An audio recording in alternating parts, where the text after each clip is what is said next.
رسول اللہ صلی اللہ علیہ وآلہ وسلم نے فرمایا، جنت میں دو باغ ایسے ہیں جس کے برتن اور جس کی تمام چیزیں چاندی کی ہیں، اور دو ایسے باغ ہیں جس کے برتن اور جس کی تمام چیزیں سونے کی ہیں۔ جنت عدن میں لوگوں کے اور ان کے رب کے دیدار کے درمیان صرف وہ کبریائی چادر حائل ہے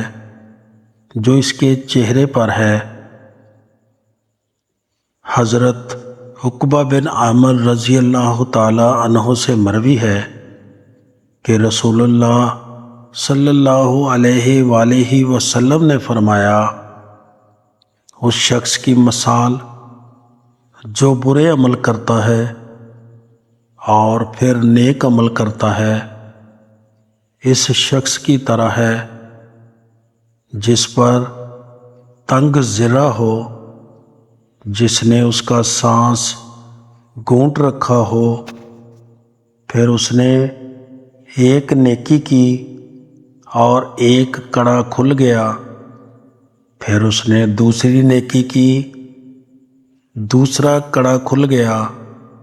حتیٰ کہ وہ ذرا زمین پر گر گئی۔